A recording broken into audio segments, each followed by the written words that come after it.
see. Good. I think it's good. Yeah. So yesterday, first we were talking about the Dutch language, and that you, I think it was like about imperfect language. Oh yes, about language learning and how my stuttering helped me also to learn a language. Oh yeah. Yeah. And why was that? Oh yes, because for example, in Dutch, for example, the order of the words are very difficult. Mm-hmm. I heard that even the children struggle, right? Yeah, I guess so. Yeah. And then I was like, oh my gosh, how this language can be like even the children. I don't know. In Portuguese, they don't mess up with the word order. Oh yeah. Never. Yeah. No, I don't. I don't remember that being a thing. Okay, and then when I learned Dutch, that's a thing. But then like being comfortable also like doing mistakes. Yeah. Because usually when people learn a language, they have to be native like, or Yeah. you have to avoid mistakes. And if I was behaving like this, Mm-hmm. and then I would never be able um, to really practice and put myself. But and the thing is, even in my language, in Portuguese, I'm also read as like a non-perfect language user, right? Mm-hmm. For example, when I stutter, it's not a standard language. Yeah? So even if I like a proper language, I like, let's say, good books, someone who can speak well, and I think I can write pretty well. Yeah. But when I speak, it's like I'm not I cannot fulfill this standard. Mm-hmm. So even if in my mother tongue, so why should I care so much in a different language? Yeah. I even have actually the protection saying I'm a foreigner in a way. Yeah. See, Yeah. and that's also stuttering also help. So the stuttering helped me also to be comfortable in this position, and yeah, like for example with Dutch, whenever I think for Dutch people, when you mess up with the order, it's very easy to know that you don't speak it good. Mm-hmm. Yeah. And then yeah, but it's still understandable, everything. Yeah. Yeah. And that's what It's matters. fine. Yeah, being understood. Yeah, you were talking about that it doesn't have to be perfect as well. Like the most important thing is that you are being understood. Yeah, that's nice for me. Like I like that you, because for me I feel very perfectionist. Or like before would try to speak a language, I would first want to have it like really well before I try to speak it. But that's not like you have to practice it wrong or like you have to just try it and make mistakes, and then it's better to learn it. And that's how we learn as a baby, right? Yeah, We learn making mistakes. Yeah. I think there's also something that's also related to stuttering, like associated with childish speech, right? Because usually people downgrade childish speech. Yeah. And stuttering also being associated with insecurities. So it's like we don't want to be in this position again. Yeah. And I think being also like allowing yourself to be comfortable in this. Yeah. Because I think it's this idea of adulthood being perfect, and then we don't want to be put in this category. Yeah. So I can think now maybe it's like identitarianism argument. Okay, but let's use all the arguments. Yeah. We can also think like kind of ageism mindset. So I think it's important also to like for me, okay, if you read like this, it's our problem, but shouldn't be. And I think also that's a problem of the Western culture because in countries like India, where people speak 4 or 5 languages, they're used to speaking 2, 3 good and 2 they don't speak good. Yeah. But it's a language they can use. Yeah.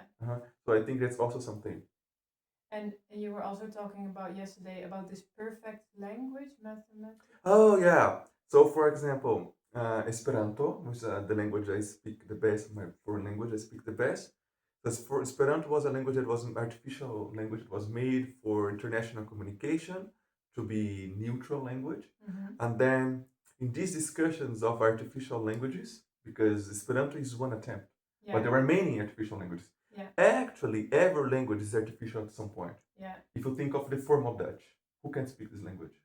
Or formal English? No one can. No, We speak a real language, and the formal language is an agreement between all the communities that speak this language. Or let's make an artificial form that we can use as to negotiate meanings. For law, you need this. Okay, so people have made many attempts to make artificial languages, and one of them is Esperanto, but Yeah. for different purposes. For Navi, the name Avatar. They made a language for it, Navi. Yeah. And Star Trek, they have a language for it. And some people created a language called Logban that is for internet for like logical thought. So you could use a language that you can supposedly speak perfectly. And it's a language where there would be no ambiguity, no like very logical language. But then in practice, what happens is that this language doesn't work. Yeah. Like you cannot talk naturally with it. And then we're talking also. I have the feeling this talk is not the same as we had because we developed No, it it's very not. naturally. Yeah. But okay, I'm just putting the points. But it's okay. Yeah. Yeah, and then I talked about one guy called Gödel, Yeah. Oh, yeah. the mathematician, Yeah. and he showed that no system can be like a mathematical system with all the, I would say, like all the premises and everything. It's always going to be incomplete. So you can try to make it complete, but it's always going to have internal contradiction. And Derrida also is a guy who studied a text. He showed that no text can be fully coherent. Like whenever you try to, I don't understand very much about Derrida, so I'm speaking here publicly, so I need to know exactly what I'm saying. Yeah. But he also shows that every text contains something of what it excludes. So that's very interesting. Yeah. Yeah, because we have 6 minutes, we cannot explore too much. Yeah. We're talking too long. But if you're interested, you can look for Derrida or put on ChatGPT, explain Derrida on this thing, and also on Gödel on this. And then you're gonna see that imperfection is part of language. And finally, Lacan, which is the psychoanalyst, he also showed that the human psyche also is imperfect, and the language is misunderstanding and full of lacks. So even if we try to fantasize, to fetishize perfection, completeness, this is just not what language is. Yeah. It's not. No language user does it. Yeah. When you think about linguistics and this form of text, all this grammar, these syntactic rules, seems perfect, but that's not the language we use in real life. When we talk, we make unfinished sentences. Yeah. We say things halfway. We pronounce things, see, not well. Like all this idealism. See, so that's part of which we're talking. So why we're so crazy on this? When languages and stuttering is a reminder of this of this Lacan system. Yeah. Of this voice. That was a message more or less that you're talking. That I'm trying to remember. You can also. It builds up very quickly. 8 minutes. Yeah. Wait, let's see for a second. No, but it's okay. I also just ignore that the camera's here. Yeah, or you can look more to me. Yeah. No, because there was something I really enjoyed, or it made me feel so happy because you were talking so appreciative of stuttering. Yeah, and I'm just trying to remember what about it was that it's and you said about stuttering. There was one specific thing. Yeah, I think I was like knowing this journey because I like language and stuff. I was going to be perfectionist and stuff, but then seeing stuttering this perspective of like appreciating the imperfect. Yeah. It's also misleading when I say appreciating the imperfect because it looks like I'm opposing to a perfect language. But I think when you start to give space for these things that we usually don't like to pay attention, I think you have a repositioning. You see, the like instead of fleeing from it, we start seeing beauty in this. Yeah. So. Oh yeah. Yeah. And this was later, but I like that you were talking about every time you were stuttering more, that you were the psychoanalysis thing. But that's a different topic, maybe. It's interesting, and before we start, that just because we have a triangulation, the camera, we lose spontaneity, right? Yeah. Is it also like you're stuttering? Whenever you have someone else, it's like you like a triangulate. Yeah, It but changed the dynamics. but it's also, it's not just the camera. It's also because we're trying to recreate a conversation that already happened. It's difficult. But no, but it's, yeah. I genuinely am trying to get to remember what it was. Yes, and then we're talking about also the anxiety. Yeah. Like anxiety is a lack, and Yeah. we don't want to look at it. Yeah. That we're always trying to not see. We're always trying to run for it. Yeah. Yeah. And then suddenly, when you stop and start looking for these things, for the silences, Yeah. for the things that, for example, if you have an anxiety, you're having a blockage, and then you feel like an anxiety, right? Yeah. Like you have many things that are even hard to name. Yeah. So when instead of just running this like the devil runs from the cross, Yeah. you stop. Yeah. And then you start like, let me see what is this. Let me feel this feeling. Like the Buddhist thing we're saying, like not identifying with it, but just letting it flow. Yeah. Observing it. Yeah. And later even analyzing it with other blockage. Yeah. And then suddenly you have a new mental positioning. And a side effect is that you lose power. Yeah. But if we don't do with this goal, but I think if you do this with this goal, we're already changing. Yeah. Yeah. And the Stuttering is very honest. Yeah. Oh yeah, that's what. Yeah. Yeah. That was also something. Yeah. It's very honest. If you do this on purpose of studying less, you were already destroyed. You have to be genuine. Yeah. Get a real interest in your blockage, in what it has to tell you. Yeah. And then you have a repositioning towards it. Yeah. And when you see something, you cannot unsee. Yeah. It's like this. Yeah. So I think that's very powerful. So for example, for me, also, I were talking also about appreciation. Like, I really appreciate to see someone stuttering. This, I like it. And I think it's beautiful. I genuinely think it's beautiful. Yeah. And a side effect, paradoxically, is that I stutter less. It's sad. I can even say it's sad. Yeah. Because here I'm here with all the stutterers. Yeah. I'd like to show also how my stutter is. Yeah. And then I say, oh, I cannot even stutter. Yeah. And it's like, the Swiss girl. In my channel, I have even this recording. I asked her to stutter in French. Yeah. And I want to record her. Yeah. She couldn't stutter for the video. Yeah. And she was great. She was like, I don't stutter for you now. I cannot. Yeah.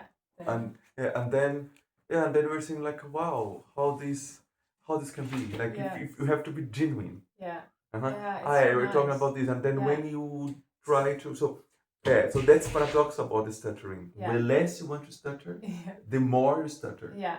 And then when you have this approach, of appreciating stuttering as it is, what it has to tell you, it's like you have a curiosity towards the unknown. Yeah. Because stuttering has an unknown dimension. It's unpredictable. Yeah. And people flee from this. Yeah. People don't like something on them they don't control. Sometimes you even feel like an external body on you. I don't know if you ever feel this. Yeah.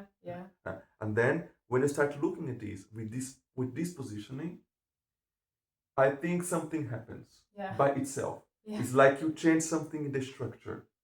Yeah. Maybe you're not going to stutter less, but it doesn't matter. You relate to it in a different way. You re-symbolizes it. And its power, part of its power, according to me, it's this unknown, this thing that you flee, because anxiety, by definition, in a Lacanian term, is undescribable. If you try to describe what you feel and why you feel, you get closer, but you never get to the core. So, and we flee from this, especially in a culture where we have to rationalize everything. We have to understand everything. We have to control everything. If your body is sick, you go take a pill. You have to work. You have to produce. You have to. And then these things, we don't like these things. And then but then unfortunately, the human nature doesn't fit capitalism and neoliberalistic assumptions. So when we go for this and when we look for this, I think when we can appreciate this even, and then something happens. That's what I want to share. Yeah, yeah. Mhm. And it makes me excited, Mhm. kind of, because Mhm. then I'm like excited for the next stutter, and Yes. like it's like you want to learn about it, like why, because yeah, I sometimes feel that I'm stuttering more, or like I'm struggling with it more, Mhm. and now it makes me think like, oh, I can observe myself, like why with this person I feel this, and yeah, I think it's interesting. It can also tell us also something. Why with this person? Yeah. For example, me, I always start, for example, in university, if I have to speak, and then there were some people that if they were there, I hate it. Yeah. Yes. Or sometimes they get there late and then they come in and say, ah, why they're here? And then and then, then I stuttered and then it's like, why I need, it can raise a few questions. Why I need to be well seen for them? Why for this specific type of person? So in my case, were people that I judge to be convinced. Mm. Why all convinced people make me feel uncomfortable? Yeah. So actually, sometimes they're not being directly towards me, like they're just being themselves in their convinced way. Yeah. But I got bothered. Yeah. Why? Sometimes I have this thinking, oh, I know more than them, and still I because they are so convinced and outgoing, I've Yeah. no, You it's have a kind of certain energy about them, or like very self-confident. let's say let's suppose my let's say because they talk so much and they're so overconfident, Yeah. and then they have even a better image than Yeah. me Yeah. that know more, let's suppose, on this topic. Yeah. But then because of my stuttering, I'm not talking, or I'm read as less. Yeah. So I had this. Yeah. So Yeah. so that's my own thing. Yeah. Uh-huh. Yeah. So it tells me, and then I discovered that actually, if I'm always uncomfortable with these people, it's telling something about me. Yeah. And then I invite them. That's Yeah. okay. It's hard to say I invite them. Yeah. I invite that they are self-confident. Yeah. I invite that supposedly they are enjoying something that I'm not. Mm. Because we humans, when we see someone who, let's say, has more money than you have, who fuck more than you have, who enjoy more than you have, has a pleasure, an enjoyment that you don't have, Yeah. you feel deprived. Yeah. And sometimes you may think, oh, I also have the right, as in my talk, that I think I know more. So my ego say, well, you also deserve it. Yeah. Uh-huh. Yeah. And then I feel shit, or I can feel that I can feel less as a human. Yeah. Uh-huh. So these logics, like little babies, I feel jealous. Mm-hmm. Mm-hmm. And then I think, okay, that's a child, that's a very primitive trait that I have in me, but it doesn't need to be. It tells me about how something in my mind, and I'm somehow it's good to accept that you are incomplete, that some different people have different ways of being, and that's it. Is what I have. Yeah. But also, is a good to know the dimension. Doesn't mean it doesn't suffer. Yeah. Doesn't mean only means that maybe they're very insecure. But some people, when they're insecure, they just put this image. Yeah. I cannot know. Yeah. But um, yeah, that's the message. Yeah. And then being comfortable with your leg. Yeah. Yeah. Makes you stop being like a crybaby, even like being afraid of pain. Yeah. And then this pain disappears because this pain it's there because we're avoiding it. Yeah. Yeah. And It's if crazy. you just allow it to be there, and you understand it more, you observe it more, then it kind of just yeah. And that's wow, when you start doing this, so I think you are more contemplative. You demand less from you, and then also like you have a repositioning, as I said, and then suddenly you start blocking less, not in your stuttering, also in your stuttering maybe, but you start blocking less your individuality. Because let's suppose if I'm gonna talk to someone, sometimes we're also hiding. For example, I discovered that sometimes, let's say my professor is there. Let's talk, I have to talk to him something. Many people from the laboratory is watching, is listening to what I have to say. Of course I'm gonna be insecure. Yeah. Of course what I'm gonna say, I wanna be approval. But sometimes maybe I'm stuttering also to hide what I have to say. Mm. For example, this test. Sometimes I don't study for the test, so I can go bad, and then Yeah. I can say, well, I didn't study, so I went bad, of course, because Yeah. I didn't study for it. But it's better than studying it and going bad Yeah. and saying, well, actually, I failed. Yeah. Or as we said about the writing. Yeah. So I don't write. I want to write a book. Yeah. I don't write. But then I fantasize about writing. Yeah. It's better like this because in your fantasy it's going to be a good book Yeah. and you enjoy the idea. Yeah. It's better than actually writing it Yeah. and maybe being deceived Yeah. by what you actually got. Or Yeah. it's not up to the standard you wanted. Yeah. Yeah. Sometimes stuttering has a bit of this role. Yeah. Sometimes you are in a situation. It's better not to talk. It's better stuttering, give the stuttering, than actually saying it and deceiving by what you have to say. I'm not saying that stuttering is all this, I'm not saying this, but sometimes we can use this as a tool because we humans were very good at this, taking whatever tool we have. So sometimes I think for me, in my experience, maybe some people can relate, use this as a tool also. And then I said, no, I don't want this anymore. If you want to punch me in the face by what it is, by my, it's not always this, I'm not saying this all the case, but this somehow sometimes it had this role. Yeah, like a self-protection thing. Yes. Yeah. Understand. And yeah, it's very hard to see these things. It's very hard to acknowledge them because we don't want to acknowledge this. For example, to know that, for example, that person that I don't like, that I invite them, was like, wow, was very hard for me.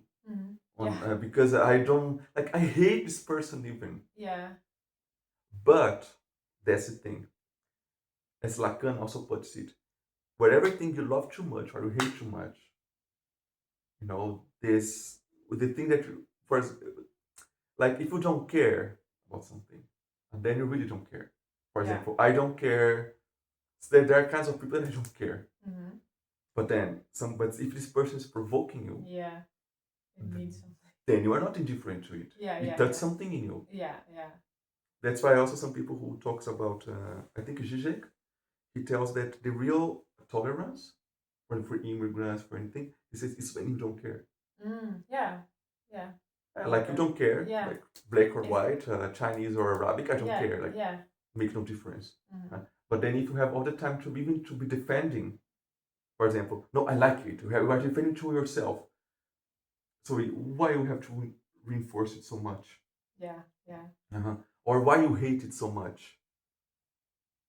It's like they say for the guys who are very homophobic, they found that usually they have something. Yeah. Is a self-defense. Yeah. Yeah. But then like guys who doesn't care, like for me it's the same. Yeah, exactly. It's like for they you actually don't care. Yeah. I like it. Yeah. So that's the path I have been doing, and that's what I would like to share. And we had a very nice conversation. Unfortunately, we couldn't reproduce. But some extra things came, Yeah. and I liked it. And I just remembered one more thing that I enjoyed: what we can learn from the deaf community. Oh yeah. Yeah, that's something awesome. I liked. Like we were talking about that they, the capital D. yeah, because the deaf community, they usually like United States, also in Brazil, sometimes they write deaf with capital D. Yeah. And this means they belong to a deaf culture. They call it the deafhood, I think. So for example, if you speak the sign language, in this case American Sign Language, you know like the deaf social code. For example, in a deaf community, when they meet, they also have behaviors. For example, in the Brazil, I don't know the American, but in Brazilian one, it's usually you do eye contact usually. Yeah. If you are in a round of people signing, it's unpolite to cut in. Oh yeah. But that's not so unpolite to join. Okay. So if someone is having a conversation, you just join. They are more flexible. Yeah. It's not like, oh, it's our conversation, and you are. You see. Yeah. So they have some cultural Mhm. codes appearing. Yeah. And so if you notice these codes, you speak sign language, so you share the deaf culture.